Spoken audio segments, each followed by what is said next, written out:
Halo guys, gimana kabar kalian semua? Semoga selalu diberikan kesehatan ya. Amin amin ya rabbal alamin. Ya, di video gua kali ini mungkin kalian sudah pada tahu ya tema tentang apa pada video gua kali ini. Ya, benar sekali guys. Kali ini gua akan memberikan tips buat kalian semua gimana caranya untuk menurunkan berat badan dan juga menghilangkan perut buncit. Mungkin dari kalian sudah banyak yang bertanya, gua sudah menjauhi makanan berlemak, sudah rutin olahraga, tapi kok nggak kurus-kurus sih? Mungkin sudah banyak orang yang membuat video tentang bagaimana caranya menurunkan berat badan, tapi setahu saya mereka hanya memberikan berdasarkan pengalamannya saja tanpa suatu alasan yang jelas. Jadi timbul pertanyaan nih, emang benar berdasarkan pengalaman seperti itu? Nah, spesialnya di video ini gua akan memberikan tips, juga akan membedah tips gua satu persatu, dan nantinya gua akan memberitahu kepada kalian semua tentang penyakit-penyakit yang ada hubungannya dengan pola makan. Jadi buat kalian nggak perlu nih yang namanya beli buku, beli compact disc tentang gimana caranya untuk menurunkan berat badan. Hanya cukup melihat video ini, dan video ini gratis dan hanya perlu diterapkan di rumah masing-masing. Jadi buat ayah, ibu, om, tante, adik, kakak harus nih dan wajib nonton video ini. Dan video ini tidak hanya buat kalian yang merasa gemuk, tapi juga kalian yang merasa kurus.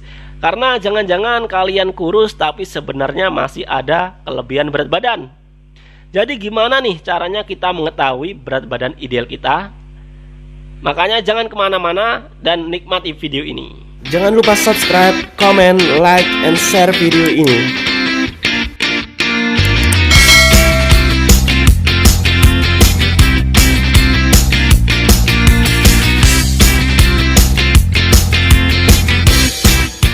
Ya guys, sekarang gua akan memberikan 5 tips gimana cara menurunkan berat badan dan menghilangkan perut buncit. Ya, yang pertama adalah kita perlu mengetahui dulu berat badan ideal kita. Nah, gimana caranya? Yaitu menggunakan rumus, dimana berat badan ideal sama dengan tinggi badan dikurangi 100 dikurangi 10% dari hasil tinggi badan dikurangi 100. Setelah kita mengetahui berat badan ideal kita dapat mengetahui kebutuhan kalori tubuh kita. Nah, kebutuhan kalori tubuh kita ini ada dua macam guys, ada yang basal, ada yang total. Kebutuhan kalori basal adalah kebutuhan kalori yang dibutuhkan oleh tubuh kita pada saat keadaan istirahat. Nah, sebelum mengetahui kebutuhan kalori total, kita harus mengetahui kebutuhan kalori basal terlebih dahulu. Gimana caranya mengetahui kebutuhan kalori basal? Pada laki-laki yaitu 30 kilokalori dikalikan berat badan ideal. Pada wanita yaitu 25 dikalikan berat badan ideal.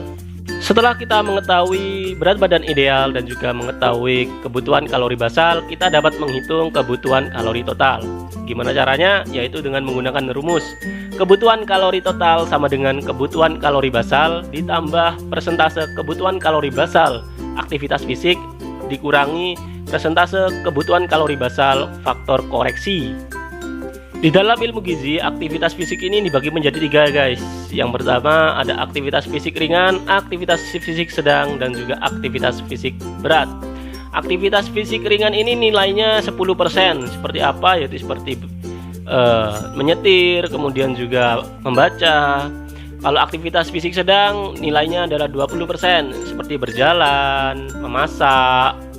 Kalau aktivitas fisik berat ini nilainya adalah 40%, seperti olahraga, aerobik, senam, fitness, dan lain-lain. Kemudian ada faktor koreksi. Nah, faktor koreksi ini digunakan pada kalian dengan usia 40 tahun atau lebih. Nah, untuk koreksi faktor koreksi ini pada usia 40 sampai 59 tahun, faktor koreksinya adalah minus 5%. Untuk kalian usia 60 sampai 69 tahun, faktor koreksinya minus 10%, dan untuk kalian usianya 70 tahun atau lebih, faktor koreksinya adalah minus 20%. Gua akan kasih contoh bagaimana menghitung kebutuhan kalori total.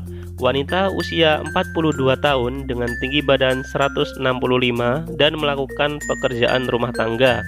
Pertama, kita cari berat badan ideal atau BBI.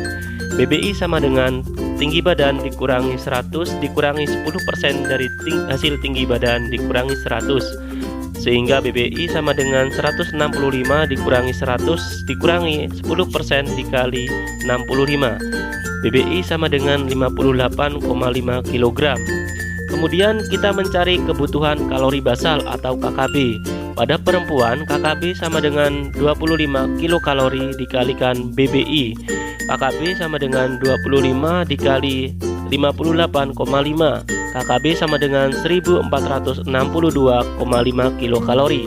Langkah terakhir, kita mencari kebutuhan kalori total atau KKT, di mana rumusnya KKT sama dengan KKB ditambah persentase KKB aktivitas fisik dikurangi persentase KKB faktor koreksi, sehingga KKT sama dengan 1462,5 ditambah 20% dikali 1462,5 dikurangi 5% dikali 1462,5, sehingga KKT sama dengan 1681,8 kilokalori.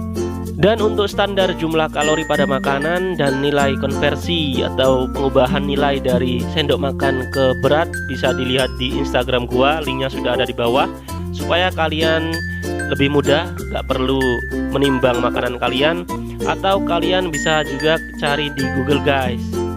Nah, sekarang gua akan kasih tahu pada kalian gunanya apa sih kita mengetahui berat badan ideal dan juga kebutuhan kalori dalam tubuh.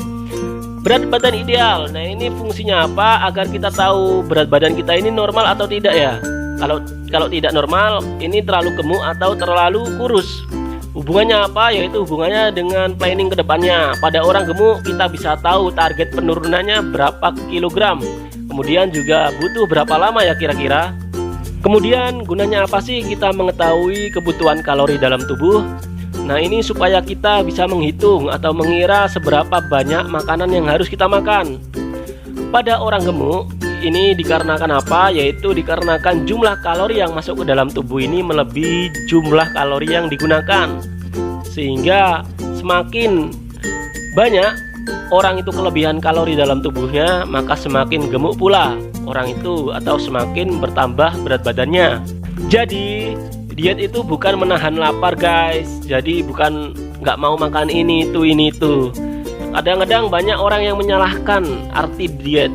Jadi orang nggak mau makan, akhirnya apa? Akhirnya dia terkena penyakit, yaitu seperti tipes, mah. Banyak orang yang mengeluh seperti itu. Nah, ini dikarenakan apa? Yaitu dikarenakan salah dalam diet guys. Jadi diet itu sebenarnya adalah mengatur asupan nutrisi yang masuk ke dalam tubuh kita. Yang kedua adalah menjaga asupan makanan atau pola makan. Dan di sini sangat penting sekali guys, karena kunci sebenarnya adalah di sini, cara menurunkan berat badan. Yang pertama ada lemak, yang kedua ada karbohidrat, yang ketiga ada protein. Gua akan mulai bahas dari lemak terlebih dahulu. Ya, di sini gua saranin jangan makan makanan berlemak atau hindari makanan berlemak, terutama lemak hewani. Dan di sini makanan berlemak apa saja ya? Ada singkatannya guys, yaitu tekuk CS2, yaitu telur, kemudian ada keju, kemudian kepiting, udang, kerang, cumi, susu, dan santan. Apa sih yang terjadi apabila kita makan makanan berlemak? Jadi saat kita makan makanan berlemak, kemudian lemak akan diserap oleh usus dalam bentuk asam lemak. Kemudian di dalam sel lemak atau dalam jaringan adiposit, asam lemak ini akan diubah menjadi asam pirufat oleh enzim namanya pirufat kinase. Kemudian pirufat akan diubah menjadi asetil-CoA. Nah, asetil-CoA ini itu merupakan bahan baku untuk pembentukan energi dalam tubuh kita. Nah, tapi apabila kita kelebihan asetil-CoA, akan terjadi pengendapan asetil-CoA. Nah, nantinya akan terbentuk namanya asetil-aseto-CoA. Nah, asetil-aseto-CoA ini dapat membentuk HMG-CoA. Nah, nantinya HMG-CoA ini dapat membentuk kolesterol. Nah, untuk pembentukan kolesterol seperti apa nanti akan gua jelaskan pada video gua selanjutnya. Dan fungsi dari kolesterol ini untuk apa? Yaitu untuk pembentukan hormon steroid. Itu kenapa apabila kita makan makanan berlemak, maka akan terjadi pula penumpukan kolesterol. Nah, Untuk kolesterol ini penting guys. Untuk apa? Nah, ini dapat menyebabkan terjadinya penyakit-penyakit seperti penyakit jantung, kemudian juga stroke. Ini sangat berpengaruh sekali. Biasanya banyak sekali orang yang bertanya, gua sudah menjauhi makanan berlemak, tapi kok tetap saja gua tetap gemuk atau gak kurus-kurus. Nah, yang kedua ini adalah karbohidrat. Nah, biasanya ini terlepas dari orang-orang nih, karena orang biasanya nggak paham atau nggak seberapa tahu tentang apa itu karbohidrat. Nah, bahkan orang-orang yang memberikan tips mengenai cara menurunkan berat badan pun banyak yang nggak tahu alasannya apa yang terjadi apabila kita mengkonsumsi makanan karbohidrat. Nah, di sini gua akan menjelaskan kepada kalian semua mengapa karbohidrat ini dapat menyebabkan orang menjadi gemuk atau perut menjadi buncit. Jadi di sini gua akan review sedikit mengenai karbohidrat. Mungkin banyak yang sudah tahu apalagi kalian orang anak IPA, kemudian orang saintifik, kemudian anak biologi, mesti sudah tahu lah. Jadi karbohidrat ini bentuknya ada 3 macam. Yang pertama ada monosakarida, yang kedua ada disakarida, dan yang ketiga ada polisakarida. Nah, monosakarida ini seperti glukosa, fruktosa, dan juga galaktosa. Kalau disakarida ini ada sukrosa, ada maltosa, dan juga laktosa. Dan polisakarida ini ada seperti tepung, kemudian juga padi. Nah, kita tahu sendiri di Indonesia ini makanan utama adalah padi, di mana orang sangat identik sekali dengan padi. Makan ayam sama dengan makan nasi dengan ayam, makan ikan sama dengan makan nasi dengan ikan. Nah, selalu ada nasi dalam setiap makanannya. Sedangkan nasi ini merupakan polisakarida, di mana dia mengandung banyak sekali glukosa. Itu kenapa orang diabetes tidak boleh makan nasi, meskipun nasi adalah sumber energi. Di sini gua nggak menyuruh kalian jangan makan nasi, jangan makan makanan karbohidrat, tapi makan makanan karbohidrat secukupnya saja. Karena apa? Itulah pentingnya kita mengetahui kebutuhan kalori total kita, sehingga asupan makanan yang kita makan ini cukup, dalam arti cukup dan tidak berlebihan. Nah, sekarang gua akan menjelaskan kepada kalian secara biomolekuler gimana sih glukosa diubah menjadi lemak dalam tubuh. Nah, bagi kalian yang sudah percaya bisa skip ke poin nomor 3. Kalau yang masih ingin tahu alasannya, bisa tonton terus video ini. Ya, sebelum gua menjelaskan gimana sih terbentuknya lemak dari glukosa, nah gua akan mereview sedikit soal sel guys. Jadi yang pertama, sel ini ada 2 bagian besar, yaitu inti sel sama sitoplasma bagian luar. Nah, di dalam sitoplasma ini terdapat mitokondria. Nah, mitokondria ini fungsinya apa? Fungsinya untuk pembentukan energi. Jadi apabila kita makan makanan karbohidrat, di dalam usus karbohidrat ini akan diserap dalam bentuk monosakarida, yaitu glukosa. Jadi sudah dihancurkan, kemudian bentuk monosakarida akan diserap glukosa, kemudian masuk ke dalam enterosit. Setelah itu dia akan masuk ke dalam pembuluh darah. Saat dia dalam pembuluh darah, nah ada kerja insulin agar glukosa ini dapat masuk ke dalam sel-sel dalam seluruh jaringan. Nanti ada jaringan hati, kemudian juga otot, kemudian juga lemak dan sebagainya. Nah, jangan lupa ada lemak, jaringan adiposa. Glukosa juga bisa masuk ke dalam jaringan lemak. Dan di dalam jaringan lemak sama halnya dengan asam lemak, nanti akan diubah oleh enzim piruvat kinase menjadi asam piruvat. Kemudian juga akan terbentuk asetil-CoA. Nah, asetil-CoA ini apabila mengendap seperti tadi, yaitu menghasilkan asetil-aseto-CoA yang nantinya dapat membentuk kolesterol. Kesimpulannya adalah glukosa bisa diubah menjadi lemak, tapi lemak tidak bisa diubah menjadi glukosa. Kemudian poin yang ketiga pada asupan makanan adalah protein. Sebenarnya protein ini nggak terlalu penting dalam masalah diet. Nah, tapi karena kalian kalau diet ini rendah karbo dan juga rendah lemak, biasanya ditinggikan pada proteinnya. Jadi kalau bisa asupan proteinnya ditinggikan lagi. Yang ketiga adalah olahraga guys. Jadi apa sih fungsi dari olahraga dalam menurunkan berat badan? Banyak sekali orang yang memberikan tips, katanya olahraga tidak penting dalam menurunkan berat badan, dikarenakan hanya menambah massa otot saja, tidak mengurangi lemak. Dan ini tentu salah guys, karena apa? Fungsi dari olahraga di sini adalah yang pertama memang meningkatkan laju metabolisme, yang kedua untuk pemecahan lemak atau lipolisis namanya. Yang pertama yaitu meningkatkan laju metabolisme. Jadi makanan masuk ke dalam tubuh ini ada 4 proses. Yang pertama adalah ingesti, kemudian absorpsi, kemudian metabolisme, dan juga ekskresi atau pembuangan. Nah, fungsi olahraga ini yaitu meningkatkan metabolisme, sehingga makanan yang masuk ke dalam tubuh kita kemudian langsung di metabolisme untuk produksi energi, jadi tidak menumpuk di dalam guys. Nah, itulah fungsi dari olahraga, jadi langsung diubah dalam bentuk energi, seperti itu guys. Kemudian yang kedua adalah sebagai pemecah lemak. Nah, kok bisa ya? Karena apa sih? Karena saat kita olahraga akan mengeluarkan yang namanya hormon.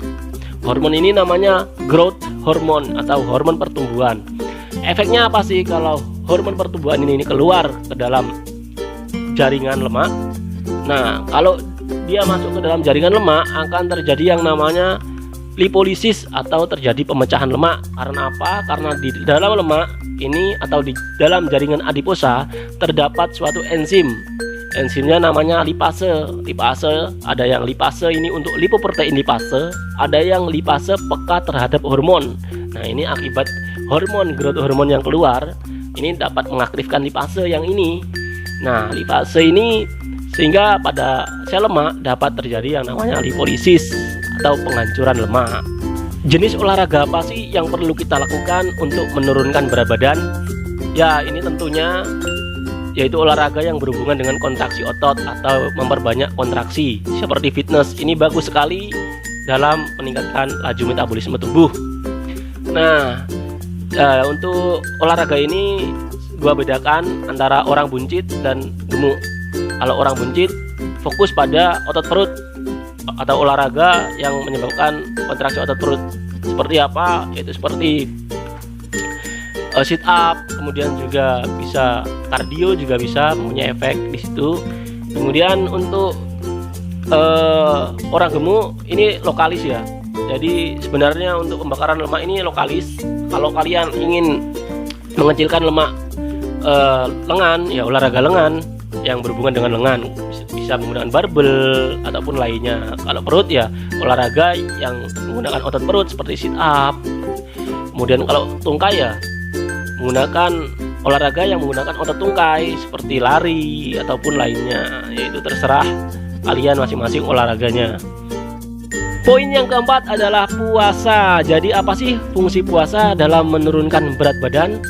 Jadi pada kondisi lapar, otak akan mengeluarkan yang namanya growth hormone, di mana growth hormone ini pada sel lemak atau sel adiposa, jaringan adiposa ini akan merangsang atau mengaktifasi enzim lipase peka hormon, di mana enzim ini akan menyebabkan terjadinya lipolisis atau pemecahan sel lemak.